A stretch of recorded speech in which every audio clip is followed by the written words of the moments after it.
presumption that inequality is related to radicalization and terrorism is characteristic for broad range of policymakers, practitioners, and public. Inequality is frequently considered as one of the drivers of radicalization and terrorism. So one of the interesting findings about the relationship between inequality and radicalisation was that we found in both the systematic reviews of existing published studies and in our ethnographic data that there is a very inconsistent relationship between objective socioeconomic inequality and radicalisation. Socioeconomic inequality was mentioned quite rarely amongst both the participants in the Islamist milieus and in the right-wing extremist milieus. Now, in the case of the right-wing extremist milieus, you might expect that.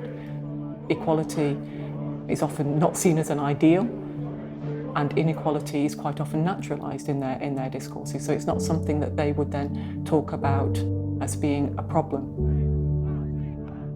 But one thing that is common from all our radical right-wing milieus is the complaints about the distance between what they see as the people and the elite, represented by the government, the state, societal institutions, the media and cultural influences, and is accused of betraying the people, especially by letting in and facilitating the presence of migrants and refugees that are felt as invading and as threatening the countries to which they have arrived.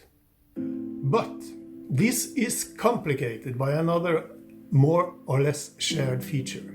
That is the tendencies to see inequalities as natural, as something given that one should not try to change. And this means that they are not against a society where an elite dominates the lives of the inhabitants. The problem is that the present elites do not defend what these right-wing groups hold as most important, and that is the uniqueness of the nation. The naturalization of inequality among most of the right-wing groups participating in the DARE project is not least salient in their relationship to gender. And here, very traditional ways of doing gender are appreciated. This implies that feminism, alternative sexualities, is dismissed as not natural, and therefore as something, again, that threats the unity, the soul, and also the very reproduction of the nation. And for some groups, this also implies that sexual relationship and marriages to immigrants must be avoided. But here we must emphasize that the picture is not clear. And there are also especially female members among these groups who protest against this. So radical narrative is one of the possible answers to inequalities and perceived injustice. This narrative offers them the possibility on the illusion of escaping from a stigmatizing condition, from humiliating condition. Radical Islam thus presents itself as an opportunity for a change of status, and thus for inventing oneself in a new and empowering identity. This is on the condition that the pre-existing social and emotional ties are broken, so that one can be reborn with a new loyalties and identification. In this sense, at the heart of radicalization process, there is what I call detachment, the breaking of the emotional and political ties.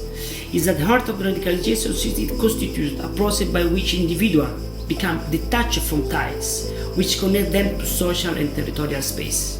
By rejecting link with this lonely world or society of infidel, radicalism serves to push further a process that is already at work, as the majority of people that I met in prison can be defined as a people uprooted.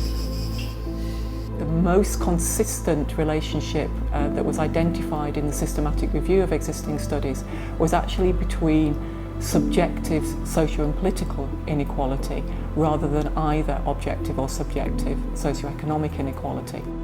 So while some of the grievances were quite milieu specific for Islamist as opposed to right-wing extremist actors, some grievances were similar, and one of those grievances very strongly related to socio-political inequality, so that sense of not having a political representation or not being given a political voice, not being heard, or even in some cases feeling that they were being silenced.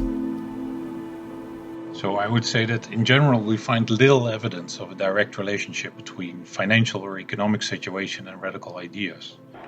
I would describe the link between inequality and radicalization as one being of relational inequality. So with relational inequality, I mean that there is a sense of difference, that there is a hierarchical relationship, and the person who experiences this relational inequality has the sense that he or she is controlled by an illegitimate authority. So the response would be to fight against that illegitimate authority, and that the intent to fight is what we call radicalization.